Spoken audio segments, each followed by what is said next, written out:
दोस्तों, आज के इस सेशन में आप सबको खुशामदीद। क्या आप भी जर्मन सीख रहे हैं और ग्रामर में थोड़ा सा उलझ जाते हैं? तो फिक्र ना करें, आज हम एक साथ मिलकर एक बहुत ही दिलचस्प और अहम मौजू को डिकोड करने वाले हैं। आज हम जर्मन जुबान में मिल्कियत जाहिर करने वाले अल्फाज की इस पहेली को हल करेंगे। ये एक ऐसा टॉपिक है जो शुरू में थोड़ा सा मुश्किल जरूर लगता है, लेकिन यकीन जाने एक बार इसकी बुनियाद समझ आ जाए तो जर्मन बोलना आपके लिए बेहद आसान और मजेदार हो जाएगा। अच्छा, शुरुआत एक बिल्कुल सादा से सवाल से करते हैं। ज़रा सोचिए, इंग्लिश का एक आम सा लफ्ज़ है माइन, या उर्दू में हम कहते हैं मेरा। इसे जर्मन में कैसे कहेंगे? बज़ाहिर कितना आसान लगता है ना, लेकिन जो लोग जर्मन सीख रहे हैं वो जानते हैं कि ये अक्सर एक बड़ी रुकावट बन जाता है। क्यों? क्योंकि जर्मन ज़ुबान में इसका कोई एक वाहिद जवाब नहीं है। आज हम बिल्कुल इसी उलझन को दूर करेंगे और देखेंगे कि इसके पीछे कौन से सादा उसूल काम कर रहे हैं। आज के हमारे इस सफ़र का खाका कुछ इस तरह है। सबसे पहले हम मुल्कियत की पहेली को समझेंगे, फिर मुल्कियती आर्टिकल्स की बात करेंगे, इसके बाद सिन्फ यानी जेंडर के उसूल, फिर मुल्कियती ज़मीर और आखिर में आपके लिए एक ज़बरदस्त हतमी मुवाजना गाइड। तो चलिए सीधा चलते हैं अपने पहले हिस्से की तरफ, जर्मन मिल्कियत की पहेली यानी मिल्कियत की बुनियादी बातों को समझना। देखें, जब आपको बताना हो कि कोई चीज़ आपकी है तो आप क्या करते हैं?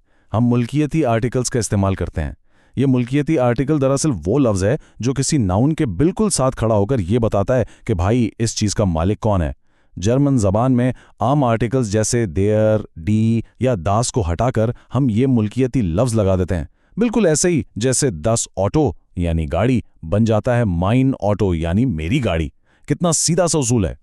अब आते हैं दूसरे कदम की तरफ, मुल्कियती आर्टिकल्स और मालकान की निशानदेही। अच्छा, अब ये लिस्ट जरा गौर से देखें। ये जानना बहुत जरूरी है कि मलकियत का असल दावेदार आखिर है कौन। अगर बात आप अपनी कर रहे हैं यानी इश, मैं, तो उसका मलकियती लफ्ज होगा माइन। अगर दू है तो दाइन। इसी तरह एयर और एस के लिए जाइन और वीर, हम के लिए उनजर। जबान सीखने वाले हर तालिब इल्म के लिए इस फहरिस्त को याद रखना सबसे पहला और बुनियादी उसूल है। समझे, ये आपकी इमारत की बुनियाद है। तीसरा हिस्सा, सिन्फ के इख्तितामी उसूल, जहां अक्सर हम दुरुस्त इख्तिताम चुनने में गलती कर जाते हैं। जर्मन ज़बान की एक ख़ास बात यह है कि यहाँ हर चीज़ की कोई ना कोई सिन्फ यानी जेंडर होता है, और इसी बुनियाद पर हमारे मिल्कियती अल्फाज का आखिरी हिस्सा भी बदल जाता है। ग्रामर की उलझनों से बचने के लिए मेरे पास आपके लिए एक ज़बरदस्त 2 कदमी फार्मूला है। पहला कदम, मालिक कौन है, इससे आप बुनियादी लफ्ज़ चुनेंगे जैसे मैं। और दूसरा कदम, चीज़ की सिन्फ क्या है, इससे तय होगा कि लफ्ज़ के आखिर में क्या आएगा। बस ये ज़हनी चेकलिस्ट बना लें और गलतियों की छुट्टी। और ये मुवाजना इस बात को शानदार तरीके से वाज़े करता है। मुज़क्कर और गैर जानिबदार अल्फाज के लिए हमारा बुनियादी मिल्कियती लफ्ज़ बिल्कुल नहीं बदलता, जैसे मैं बाल और मैं आउटो। लेकिन, और ये बहुत अहम पॉइंट है, जैसे ही बात मोन्नस या जमा अल्फाज की आती है, क़वायद बदल जाते हैं। यहाँ हमें आखिर में एक इजाफी ई लगाना पड़ता है। इसलिए टाशे और किंडर के साथ ये मायने टाशे और मायने किंडर बन जाता है। ये छोटी सी ई जुमले की दुरुस्ती के लिए इंतहाई ज़रूरी है। अब ज़रा अलर्ट हो जाएं, यहाँ मैं अपना लाल कलम निकालने वाला हूँ। एक छोटी सी हिज्जे की इस्तिस्ना है जो अक्सर स्टूडेंट्स को परेशान करती है। जब लफ्ज़ ऑयर इस्तेमाल हो और उसके बाद आने वाला इस्म मोन्नस या जमा हो, तो उसूली तौर पर तो आखिर में ई लगना चाहिए, लेकिन जर्मन तलफ़्फ़ुज़ को बेहतर बनाने के लिए हम दरमियानी ई को गायब कर देते हैं। तो ये ऑयोरे के बजाय योरे बन जाता है, जैसे योरे लैंपे।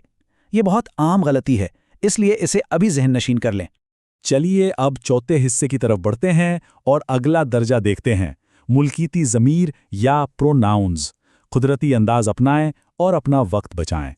किताबी जर्मन से ज़रा हटकर अमली और रोज़मर्रा की कुदरती गुफ्तगू की तरफ आएं। यहाँ मिल्कियती ज़मीरों का असल कमाल नज़र आता है। मिल्कियती ज़मीर वो लफ्ज़ है जो इसम के साथ नहीं आता, बल्कि ये मुकम्मल तौर पर इसम की जगह ले लेता है।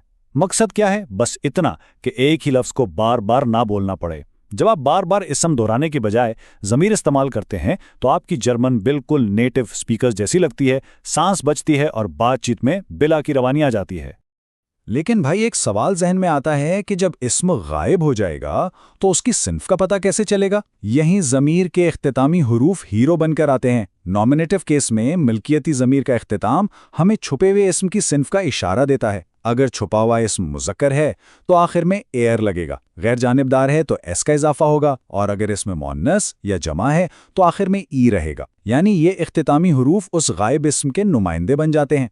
आइए इसे एक रोजमर्रा की मिसाल से समझते हैं। कोई पूछता है, इस das dein Stift? क्या ये तुम्हारा पेन है? अब लंबा चौड़ा जवाब देने के बजाय हम इसे शॉर्ट करते हैं। हम कहते हैं, या das ist meiner, हाँ ये मेरा है। यहाँ माइनर के आखिर में जो है ना, वो साफ बता रहा है कि जिस चीज की बात हो रही है वो एक मुज़क्कर इसम है, यानी der Stift। कितना जबरदस्त और कुदरती तरीका है ये। एक और मिसाल देखते हैं ताकि तसव्वुर बिल्कुल पक्का हो जाए। इस das dein Auto? क्या ये तुम्हारी गाड़ी है? जवाब है, या das ist meins, हाँ ये मेरी है।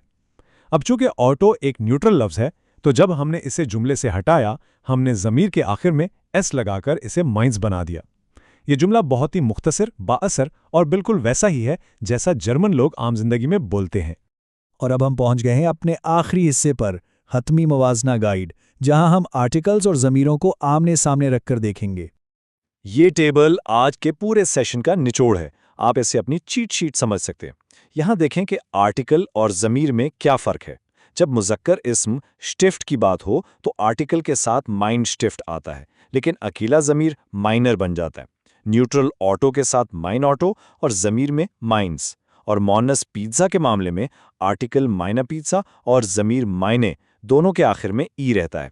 बस इस पैटर्न का एक ज़हनी स्क्रीनशॉट ले लें और आप कभी गलती नहीं करेंगे। तो दोस्तों, ये सब समझने के बाद जरा सोचें कि इस 2 कदमी अमल में महारत हासिल करने से आपकी रोजमर्रा की जर्मन गुफ्तगू में कितनी रवानी और कितना जबरदस्त एतमाद आ जाएगा। हमने देखा कि जर्मन ग्रामर बहुत मंतिकी है। बुनियादी उसूलों को समझकर मिल्कियती अल्फाज का इस्तेमाल एक परेशानी के बजाय एक कुदरती महारत बन जाता है। तो क्या आप अपनी अगली कॉन्वर्सेशन में इन उसूलों को आजमाने के लिए तैयार हैं?